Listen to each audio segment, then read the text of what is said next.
Hi, I'm Lacey. I was supposed to toast to forever that night, standing under twinkling lights, surrounded by people who claimed to love me. But when my mother handed me that glass of red wine, something in me hesitated. It wasn't the smell, it was the history behind her smile. So I gave the glass to my sister instead, and that moment, that tiny decision, cracked open every secret they'd buried. Why would a mother drug her own daughter?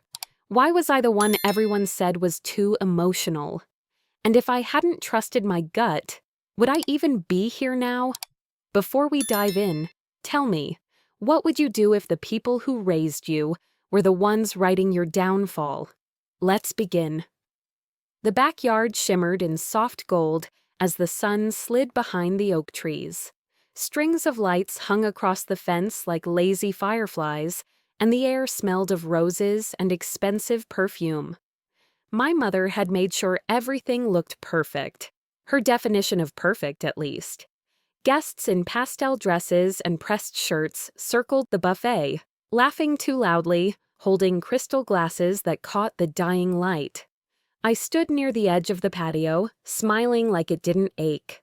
My fiancé, Brent, had his arm around me, his thumb moving in absent circles on my back. I tried to focus on that small comfort instead of my mother's voice echoing through the evening. "Everyone, let's toast to the happy couple," she sang out, her tone sharp enough to cut glass. She was radiant in her navy gown, silver earrings catching the last rays of sun. My sister Kira stood beside her, glowing as always, hair perfect, laughter rehearsed. She was the kind of person people noticed without meaning to. I'd stopped trying to compete years ago. Still, watching her bat her lashes at Brent's boss, I felt something old and sour twist inside me. Mom approached, holding 2 glasses of red wine. She handed one to me, smiling that calm, careful smile she wore whenever she wanted to prove something. "For you, sweetheart," she said, "the bride deserves the first toast." The rim of the glass brushed my lips, and I hesitated. There was something off in the scent, metallic, bitter, faintly wrong. I glanced up. Mom was still smiling, patient, expectant. Everyone was watching. I didn't want another scene, not tonight.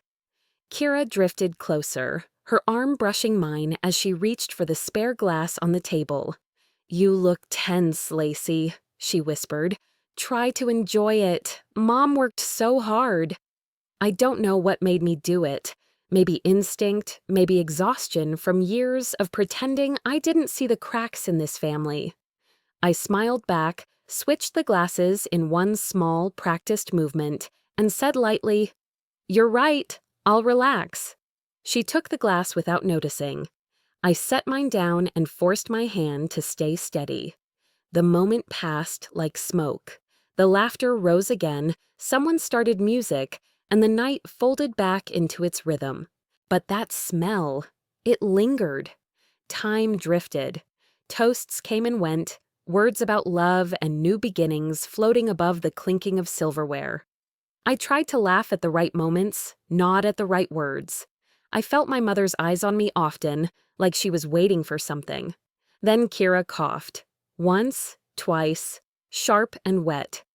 Her glass slipped from her hand and shattered against the patio. The sound cut through the party like thunder. Guests froze. Brent turned toward her, startled. "Kira!" Mom's voice sliced the silence. She moved fast, kneeling beside her as Kira doubled over, gasping. Someone called for water, someone else for a doctor. I didn't move. My fingers tightened around Brent's sleeve as I watched my mother's face.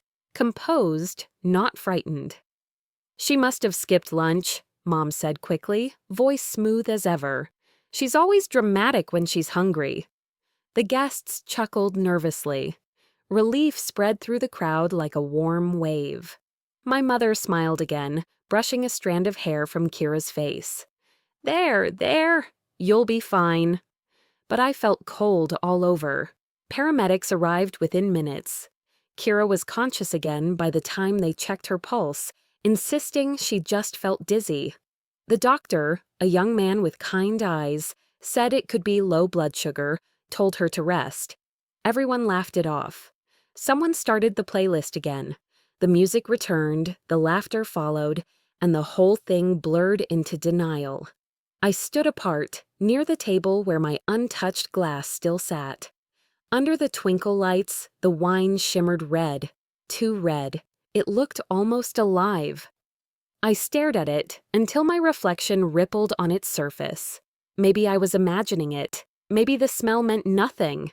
Maybe Mom was right. I always overthought things. Still, something in me whispered, "No, you didn't imagine that." Mom came over, her face a mask of gentle pride. "You did wonderfully tonight, Lacey. You made the family proud." Her tone was soft, but her eyes held that same careful control I'd known my whole life.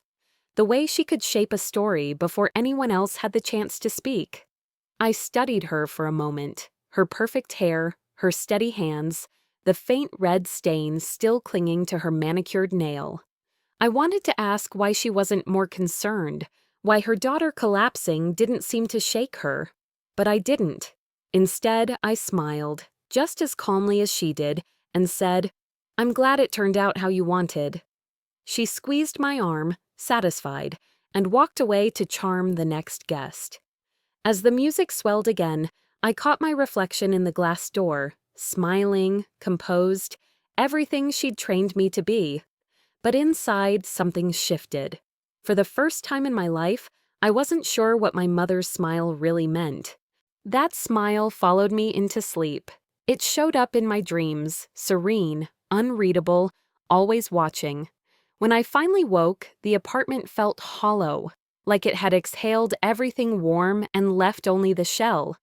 The sky outside was a dull slate. Winter light filtered through the blinds and spilled over the kitchen table, where Brent sat with his glasses halfway down his nose, flipping through the morning paper like it was any other Sunday. He didn't look up when I entered the kitchen. "Coffee's fresh," he mumbled. I poured a cup, grateful for something hot to hold on to. I took a sip and burned my tongue, but it grounded me more than anything else had since last night. Kira had collapsed. People screamed. Someone had to call 911. And yet, Brent just kept reading. "You slept okay?" I asked, forcing casual into my voice. He nodded, eyes still on the crossword. "Yeah, you," I wanted to scream. Instead, I smiled. "Fine." I sank into the chair across from him and caught my reflection in the darkened window. My hair was a mess, mascara smudged under one eye. I lifted a strand near my face and sniffed. That faint metallic trace of wine was still there, stubborn as the doubt curling in my chest. Everyone moved on so easily, except me. That moment, Kira gasping, Mom smoothing the chaos like a wrinkle in a tablecloth, played on a loop. No one questioned it, no one even blinked. And now Brent was sitting across from me like it never happened. A buzz jolted me. Family chat. I picked up my phone. The group chat was flooded with photos. My engagement ring sparkling under the lights. Me, laughing. Kira, glowing. Mom's table spread, captioned with precision. "Such a blessed night. Family first." I scrolled in silence. Kira had sent a message too. "Still feeling woozy. Too much wine, I guess." Too much wine. That was the story now. Clean, convenient. Already chosen for us. I didn't reply. Brent finally folded the paper. "Babe, you good?" I nodded. "I think I'll stop by Mom's later. Drop off a bouquet. She pulled off quite a night." He smiled. "Yeah, she did." I showered quickly and picked up some white tulips on the way. The florist recognized me from the engagement post on the local Facebook group. "You two make such a beautiful couple," she said. I smiled, mumbled a thank you, and left before my face cracked. Mom's house was its usual pristine self, not a pillow out of place. She opened the door in a fitted blouse, makeup flawless. "Darling," she cooed, "come in." I stepped into the hallway, eyes flicking to the familiar wall of family portraits. Same arrangement for years. Mom and Dad in the center, Kira's graduation photo next, and then mine, slightly off to the side. My smile always looked forced in those frames. She led me into the kitchen. The counters gleamed. On one sat a bottle of the same wine from last night. "Thought I'd bring you these," I said, handing her the Wam Alta tulips. She took them without pause. "Lovely. You didn't have to." "You handled things well," I said, watching her closely. "Last night, I mean." Her eyes met mine, cool and steady. "Mothers do what they must. You'll learn that one day." She moved toward the counter. I noticed her hand slide the wine bottle into a cabinet with smooth indifference. "That one's gone bad," she said without turning. "Opened it too early." The cork sat nearby, dry and clean. My chest tightened. We talked in circles after that, about wedding venues, floral budgets, the weather turning colder. She was perfectly pleasant, never flinching. I kept my voice light, my posture relaxed. But inside, a war had started. Before I left, she handed me a small gift bag. "A little something," she said, voice like silk.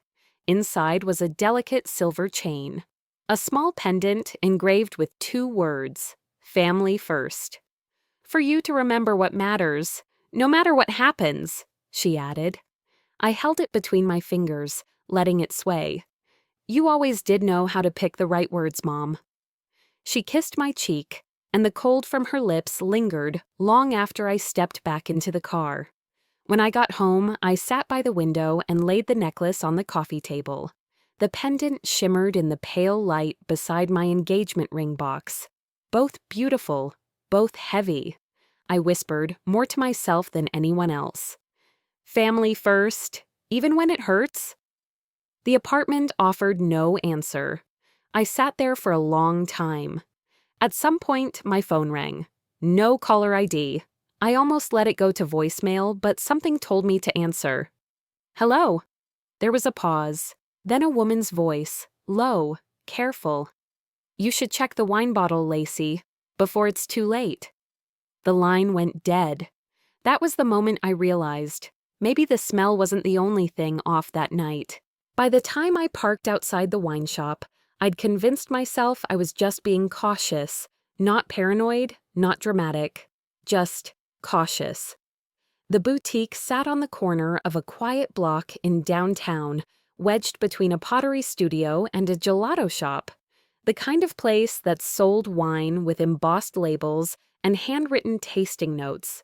Mom's kind of place. I'd been there with her once, years ago, when she insisted on picking out a bottle for my old boss's retirement dinner. "Presentation matters more than price," she'd said, brushing dust off a bottle with practiced grace. I stepped inside. Wind chimes on the door jingled. A soft jazz instrumental floated through the speakers. It was early afternoon, and the store was empty, except for a young man behind the counter, arranging bottles on a display shelf. "Hi there," I said, holding my phone out. I'd pulled up the clearest photo I had of the bottle from the engagement party. Dark glass, cream label, French script. "I think my mom bought this here last week." He glanced at it, eyebrows pinching. "That's familiar. Give me a second." He took the phone, studied it, then turned to his computer behind the register. A few keyboard clicks later, he frowned. "We stopped carrying that brand 3 years ago," he said. My heart kicked. "Are you sure?" He rotated the screen toward me. "Yeah, here's our distributor history. It got pulled. Something about import issues." "But she bought it here," I insisted. "This brand, this bottle." He looked up again, expression softening. "Your mom, Mrs. Marlowe?" "Yes. She's placed special orders before, full cases, imports. She doesn't really shop like everyone else. She likes control." The word hit harder than I expected. I smiled politely, thanked him, and backed out of the shop like it had caught fire. Back in my car, I sat gripping the steering wheel until my knuckles whitened. That damn word, control. Control over what we ate, how we dressed, who we dated, how we smiled in family photos, and now, what we drank. Back when I was 15, she threw away an entire casserole Kira had made because it clashed with the table setting. That was the same year she swapped out all my clothes because my color palette was too tired. I hadn't connected it all until now. Not fully. I stared at the image of the wine bottle again. She had gone out of her way to find something that no one else could track. Something that would never raise a red flag because no one else even knew it existed anymore. And that's when I realized I needed to look her in the eye. Evening came slowly. I spent the next few hours working through a half-hearted dinner with Brent, barely touching my plate. He noticed but didn't ask. I said I had to drop something off at Mom's. He didn't press. When I arrived at her house, the sun had already dipped, casting long blue shadows across the lawn. The porch lights clicked on automatically, bathing the roses in warm gold. She was out front, pruning the bushes, dressed like she was expecting company. Tailored sweater, cream slacks, gold earrings. "You didn't call," she said, without looking up. "I needed to talk to you." She snipped a bloom, dropped it gently into a silver bucket. "That always sounds so serious." "It is." Finally, she stood straight, brushing imaginary dirt off her hands. "All right, then. Do you still have that wine bottle? The one from the engagement?" Her eyes flicked to me. "I threw it out. Because I checked. No store in town carries that brand. Not anymore." Her expression didn't change, but the air around her seemed to harden. "Not everything worth having is on shelves, dear."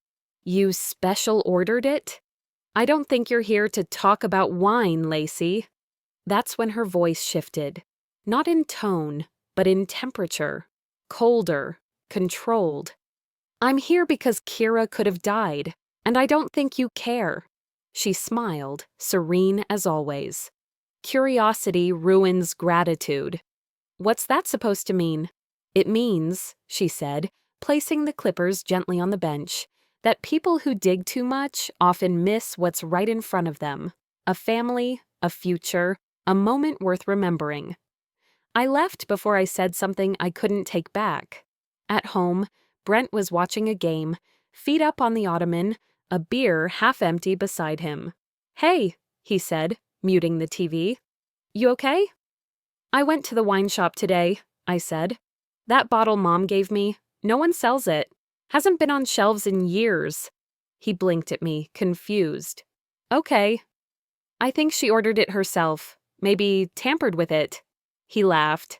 Not loud, more like a nervous chuckle. "Lace, come on. You think your mom, what, slipped something in a wine glass at your engagement party?" "I don't know," I said, "but nothing adds up. You're spiraling." He said it gently, but it still hurt. "She's your mom." "I know exactly who she is." He didn't say more. He didn't have to. The gap between us was loud enough. Later, after he'd gone to bed, I sat on the floor of my closet and opened a small wooden box I hadn't touched in years.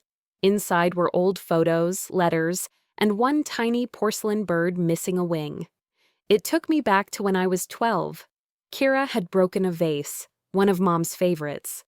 I'd been nearby, reading, and when the crash echoed through the house, Kira cried, "It was Lacey!" without missing a beat. Mom didn't even hesitate. She turned to me, furious. "Good daughters don't point fingers." I took the punishment without a word. She taught me silence long before I learned to speak. Now, though, I wasn't a child, and I wasn't going to be silent. That night, close to midnight, I found myself parked in front of her house again. The rain had started, soft and steady. Her kitchen, lights were on. Through the window, I could see her laughing into the phone, sipping something from a glass. To the right of the porch, just below the steps, sat a trash bin, lid slightly open. A flash of cream-colored label peeked out from inside. I opened the door. The rain met my skin like a dare. If she wouldn't give me the truth, I'd take it from the trash. The night air was sharp and cool when I parked a block away from Mom's house. Rain had stopped minutes earlier, leaving the pavement gleaming under the streetlights, slick, quiet, like the world was holding its breath. I sat in the driver's seat, engine off, and watched her porch light go on through the kitchen window. Inside, she chatted on the phone, laughter soft and measured. I felt my chest tighten. I pulled my coat around me, grabbed a black plastic grocery bag from the passenger seat, and stepped onto the wet sidewalk. The motion sensor light on the side of the house flickered when I passed, but to my surprise, it didn't click. The night stayed silent. I eased open the lid of the trash bin tucked beside the porch and smelled it first. A strange blend of damp leaves and spilled wine. My stomach turned, but I didn't look away. Inside, just as I suspected, sat the dark green bottle. It was the same one, the one with a cream label, French script, full of questions. It lay among tossed napkins and empty takeout containers, but its surface looked cleaned. No fingerprints, no dust. Only a faint, sticky ring around the neck told the real story. I wrapped the bottle carefully in the plastic bag, whispering to myself, "Not everything worth having is on shelves, right?" And carried it back to the car like a confession. The handle cut into my fingers. I closed the door, locked it, and sat for a moment. The hum of the engine, now the only sound in that small space. I stared at the bottle on the seat next to me, the label half lit by the dashboard. Back at my apartment, it was after 2 a.m. I slid the bottle onto the dining table and flipped on the overhead light.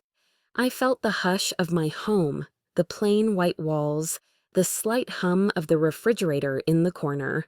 I untied the plastic bag and lifted the bottle up like it weighed more than glass, like it held secrets too heavy to hold.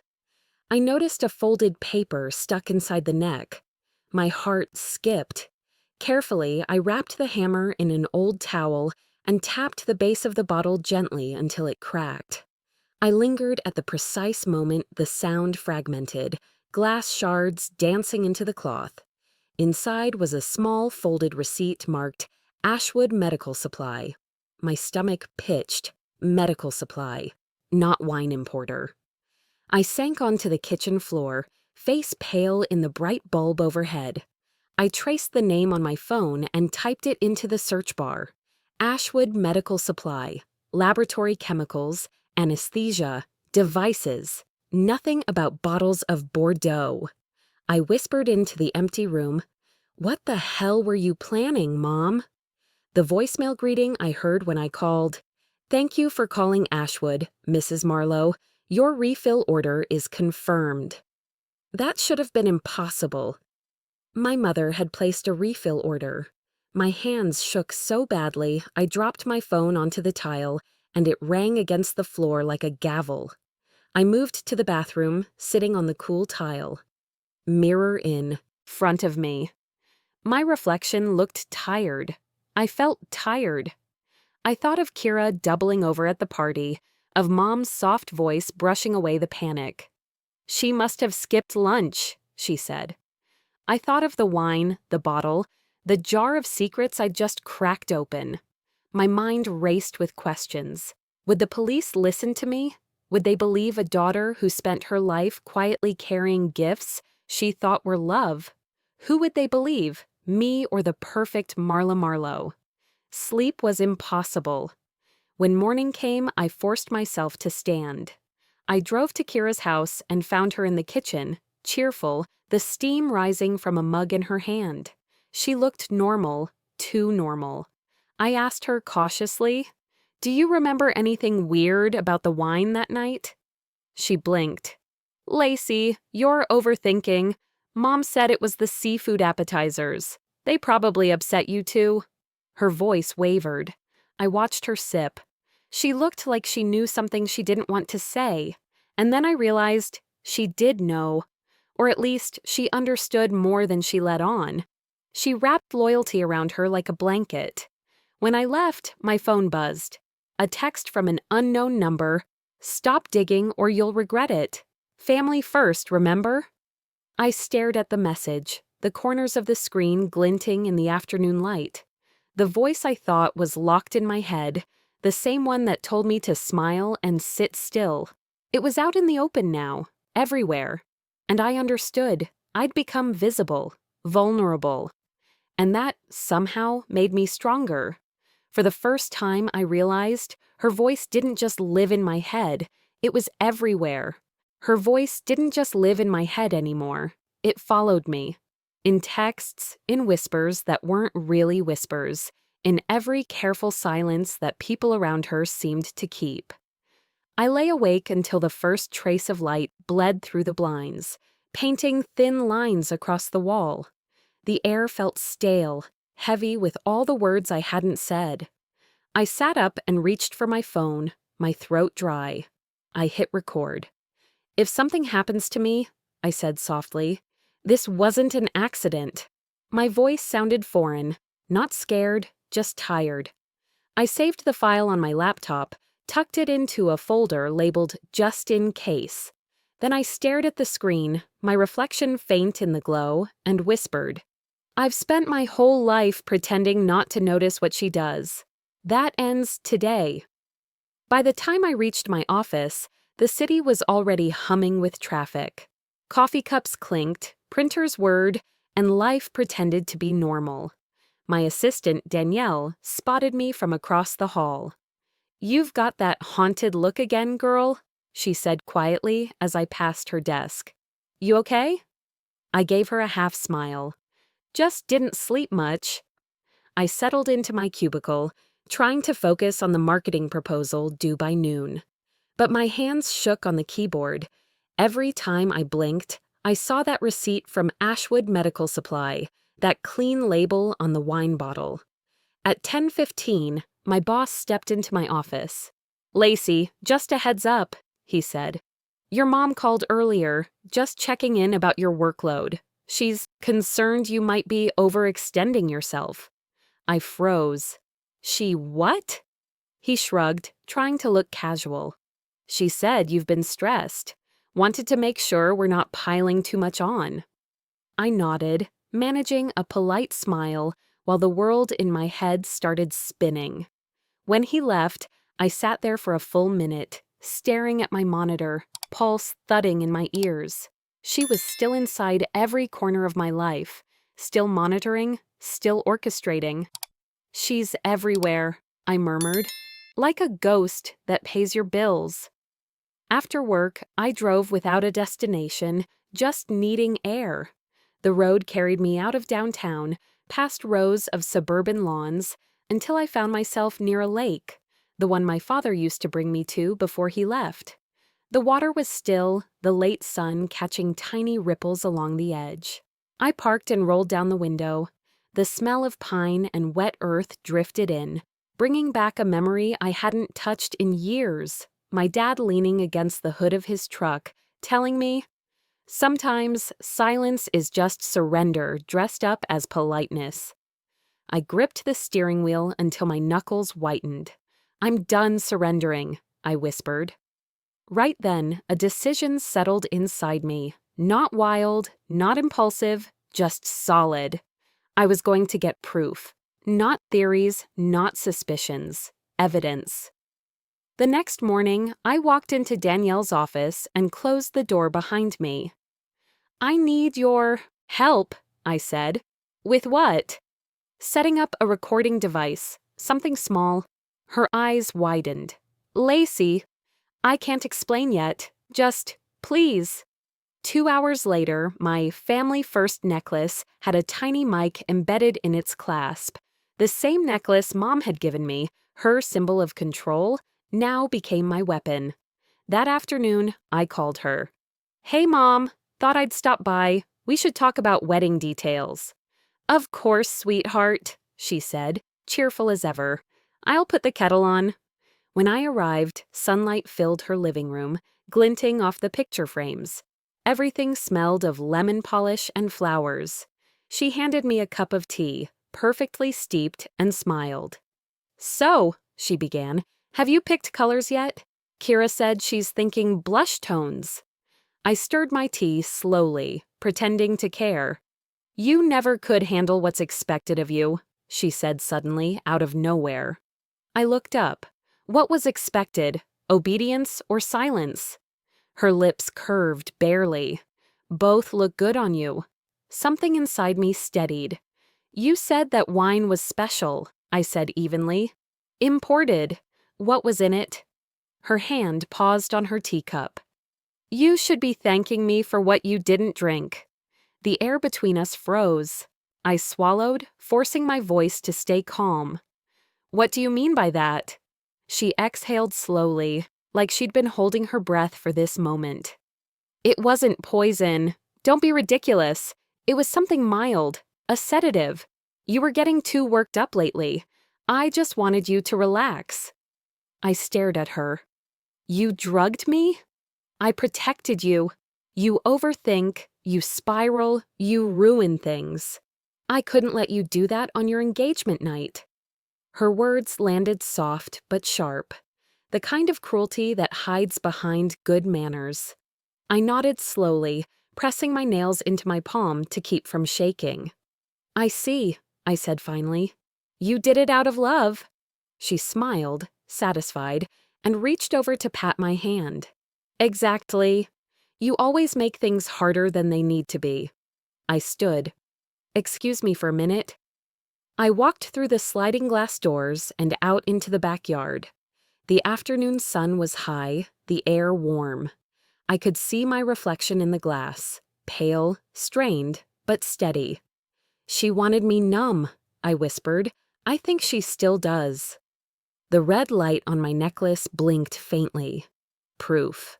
My phone buzzed in my pocket. Unknown number again. "You've made a mistake." I turned back toward the window. She was still there, standing by the table, smiling that same controlled smile. The one that used to silence me as a child. This time I smiled back. And for the first time, I meant it. I kept smiling until I reached my car. The moment the door shut, my hands began to shake. It wasn't fear this time. It was adrenaline. I finally had something real. Her words, her tone, her calm confession. I could still hear her voice through the necklace's tiny microphone. "You should be thanking me for what you didn't drink."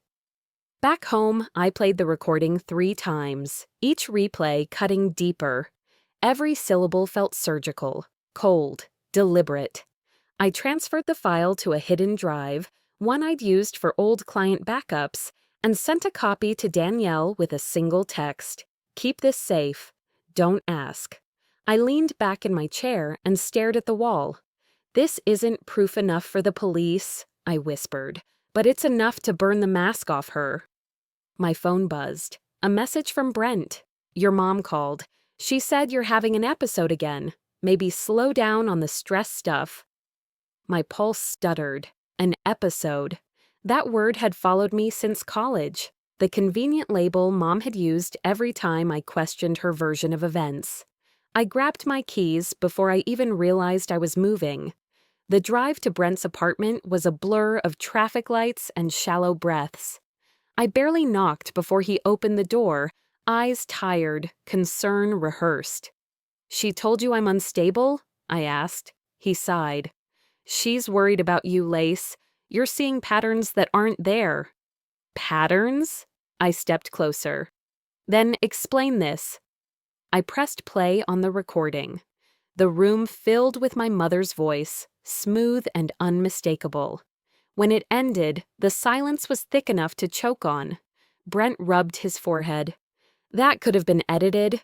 Maybe you're—" "Don't finish that sentence." He looked at me the way people look at broken glass, carefully, like any movement might cut too deep. And just like that, the last bit of faith I had in him cracked. I walked out before he could say another word. By the time I pulled into my neighborhood, the street was quiet, the kind of quiet that makes you check your rearview mirror twice. Then I saw it, A dark sedan parked across from my building. Headlights off, engine faintly running. Her car. I didn't pull into the driveway. Instead, I parked 2 blocks away and watched from the corner. 10 minutes passed. The car didn't move, just idled there like a sentinel. When it finally rolled off, my lungs unclenched. But only a little. She wasn't reacting. She was watching. When I got to my door, the lock turned too easily. Inside, everything looked normal. Too normal. A faint scent of her perfume lingered in the air. Lavender and steel. I scanned the apartment. Nothing missing, nothing out of place. Except for the faintest shift in the framed photo on my desk. She'd been here. And that's when it hit me.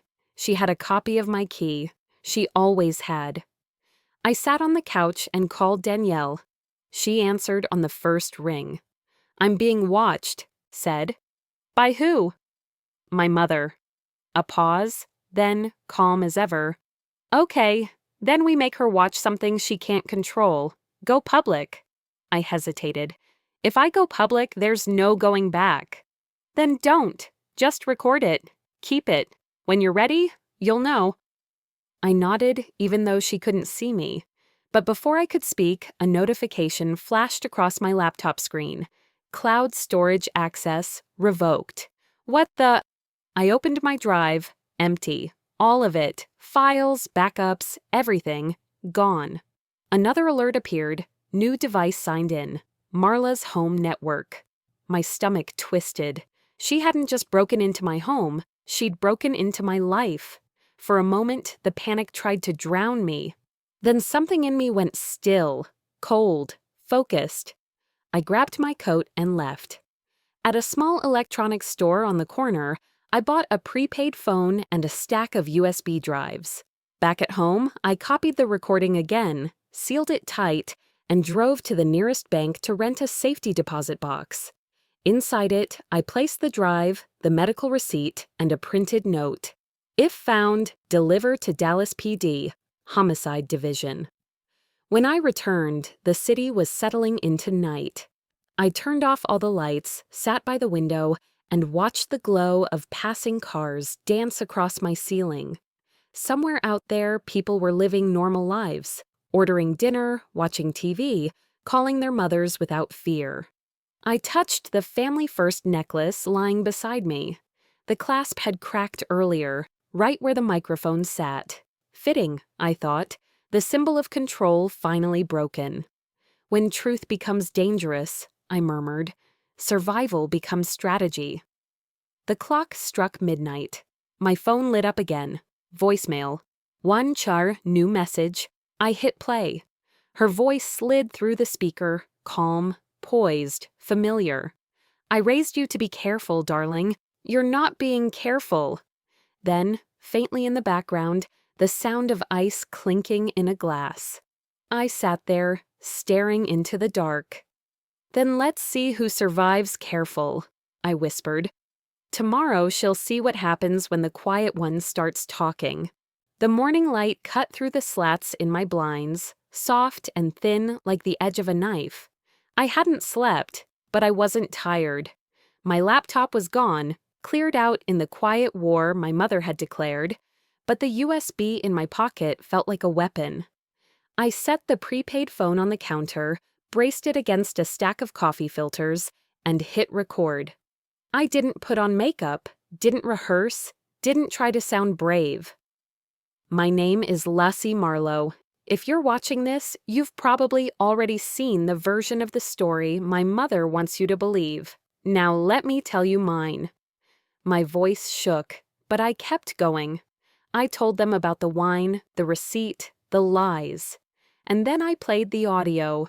Her voice, the calculated coldness, the self-satisfied smile buried in her words, poured from the speaker. I ended it simply.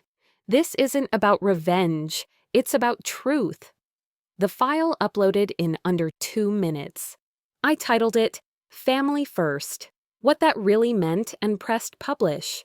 I didn't expect it to catch fire, but within 10 minutes I watched the view. Count jump from 100 to 600, then to 1,200. The numbers rolled like dice on a crooked table. My phone buzzed. Kira. What did you do, Lacey? Then Marla. Take it down, now. I stared at her message, thumb hovering over the reply button. I didn't respond. I opened the video again, this time scrolling through the comments. Some called me ungrateful, some called me brave, but one comment stopped me cold. Anonymous. She's telling the truth. Mrs. Marlowe did the same to me. My breath hitched. I hadn't expected validation. I'd expected backlash, disbelief, maybe silence. But someone out there, someone who knew what it felt like to be silenced, packaged, and presented, had finally spoken. The tears came so fast, I didn't even feel them start. I sat on the floor, the phone resting on my knee, the screen glowing like a small, strange sun. Then came the news. I didn't even have to look for it. A breaking segment flashed across every local feed. Marla Marlowe, philanthropist, businesswoman, Mother of the Year, giving a press statement from her front porch.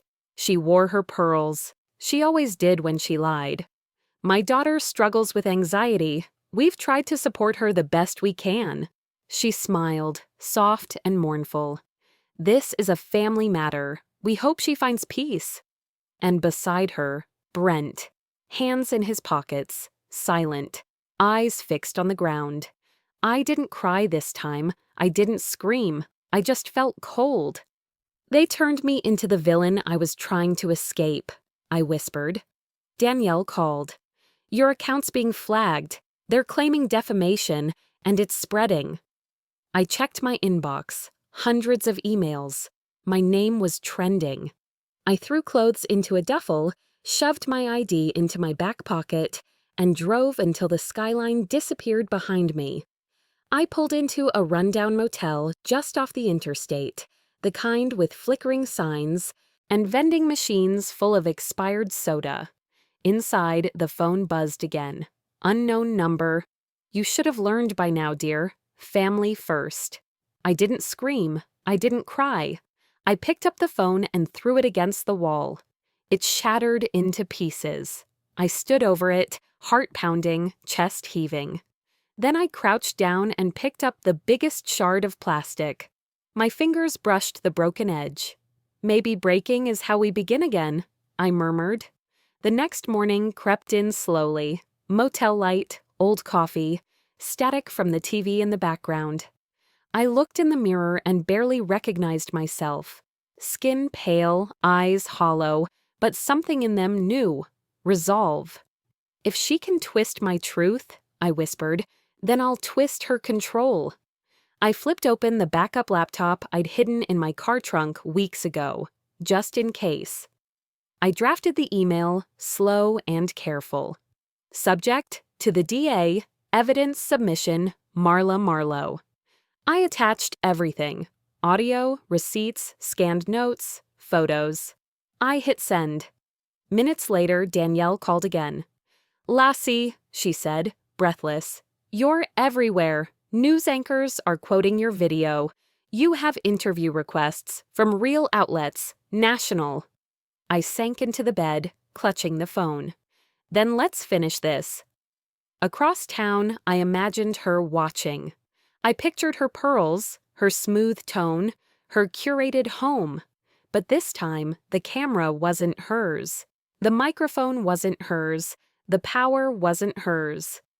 Later that afternoon, somewhere in a different house, my mother sat in her armchair, tea perfectly poured, smile frozen as she watched the video on the flat screen. For the first time, her composure cracked. Just a flicker. Then came the knock. She opened the door, expecting another journalist or maybe a concerned neighbor. Instead, 2 detectives. Mrs. Marlowe, we'd like you to come with us. And for once, she didn't have a script ready. The room at the station felt too clean, too still, like something terrible had just happened or was about to. I wasn't allowed inside, of course, just the waiting room with its cold chairs and buzzing light that flickered every few seconds like it knew something. Behind the closed door, they were questioning her. The detectives kept their voices low but firm, the way you speak when someone's dangerous but polite. Marla answered each question like she was giving a charity interview, pearls steady on her collarbone, eyes narrowed just enough to seem concerned. "Mrs. Marlowe, can you explain this recording?" one of the detectives asked, holding the small speaker up to her. She barely blinked. "Taken out of context, my daughter tends to dramatize, always has."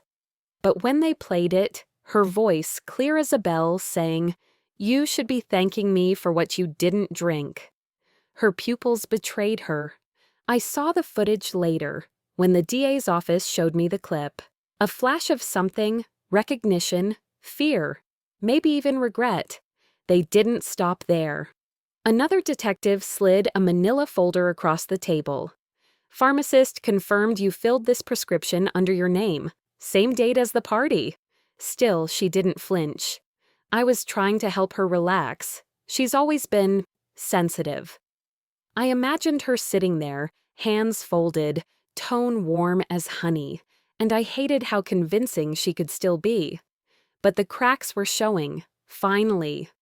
While all that played out behind closed doors, I sat beside Danielle in the lobby, my knees bouncing, palms sweaty, despite the chill of the air conditioning. The silence felt louder than any yelling ever could.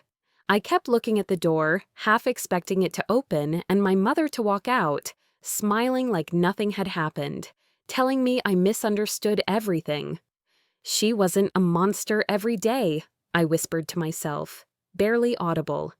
Sometimes she was just a mom who didn't know how to love right, and sometimes I was stupid enough to believe maybe that would change. Danielle handed me her phone. A message blinked on the screen, from a reporter she knew downtown. The pharmacy confirmed it. "The DA is moving forward." I didn't smile. I just looked out the window at a tree swaying under the gray sky and cried. Not the loud, messy kind. Just tears sliding down without warning, like my body finally realized it was allowed to let go. 1 week later, I stood on the porch of the house I once called home. She'd made bail. Of course she had. Money moves differently for people like her. She answered the door herself, hair done, makeup subtle, a glass of red wine in her hand. The kitchen was spotless, nothing out of place, like she was still trying to keep the story neat, even now. "You think they'll believe everything you say?" she asked, voice low. "You're just like your father, weak when it matters."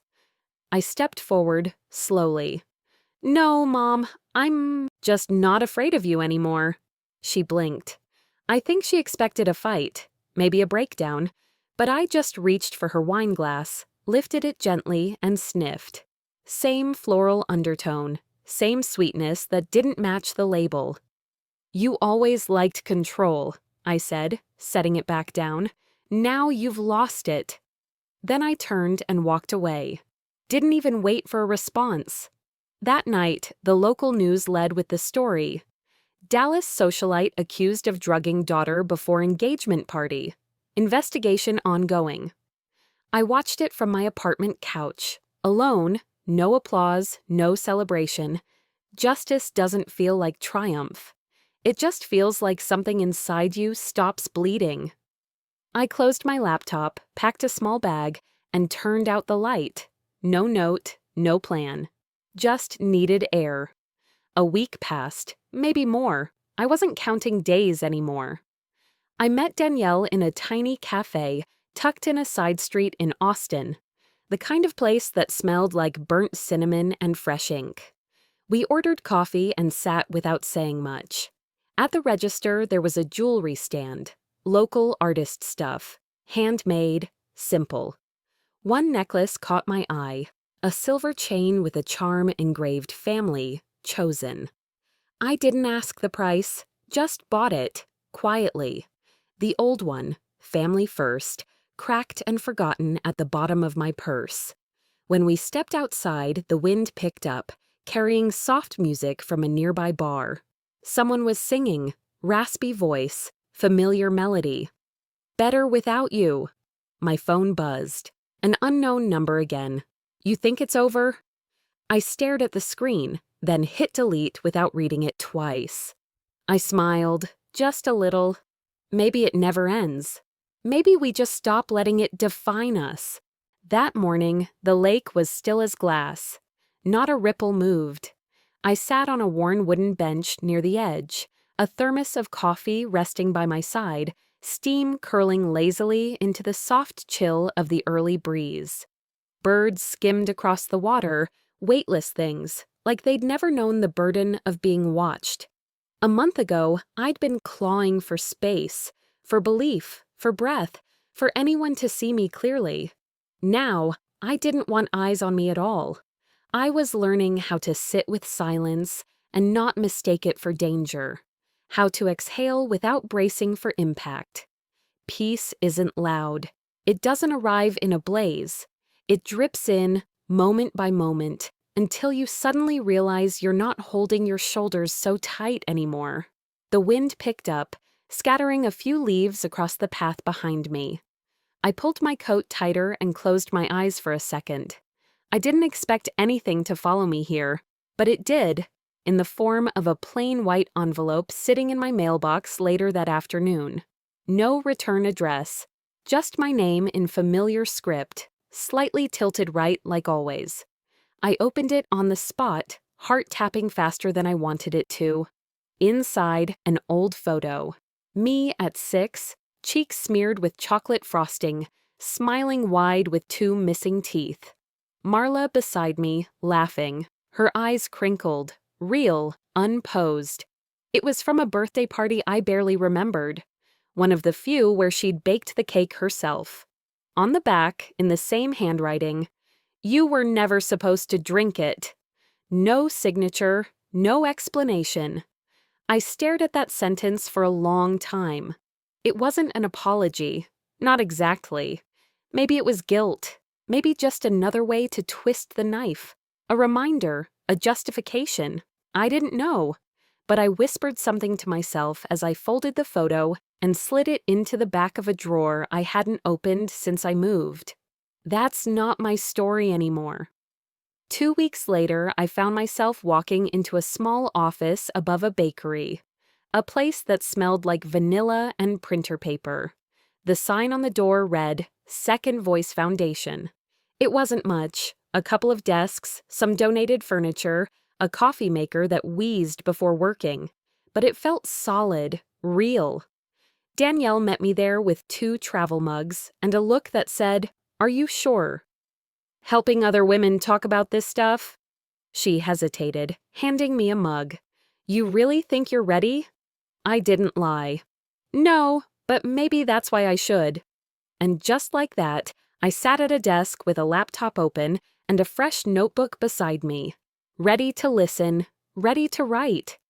Not as someone's daughter, not as someone's proof, but just as me. Most days I wore the new necklace, a simple silver chain that caught the light just right when I leaned toward the window. It said, "Family, chosen." I didn't touch it often, but when I did, it reminded me I'd survived not because of what I'd come from, but because I'd decided to step away from it. Above my desk was a framed print Danielle gifted me. "Truth doesn't destroy families, lies do." I'd read it sometimes when things felt heavy, because even though I'd walked away from Marla, from Brent, from everything that had once tethered me, the echoes still lingered, but they didn't define me anymore. Late one evening, long after the office emptied out, I turned off the lights, gathered my bag, and paused at the door. A small glass of red wine had been left untouched on the counter. Someone brought it during a volunteer dinner and forgot it. I looked at it, really looked. That familiar deep crimson, the way the light caught it, tempting. I smiled faintly.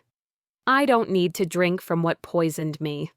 That night, driving home down the long stretch of highway outside Austin, my phone buzzed in the passenger seat. I let it ring once before glancing at the screen. Voicemail. I hit play. Danielle's voice came through. "Hey, just wanted to let you know. The DA's office called. Marla's taking a plea deal. I didn't flinch, didn't cry, just kept driving. My reply was quiet, just to myself. Let her. I already did my time. As the road curved and the sky began to change, darkness fading into a pale stretch of dawn, I let the hum of the tires drown out the rest. For the first time in a long time, I wasn't running. I was just moving forward. Sometimes freedom doesn't roar, it whispers.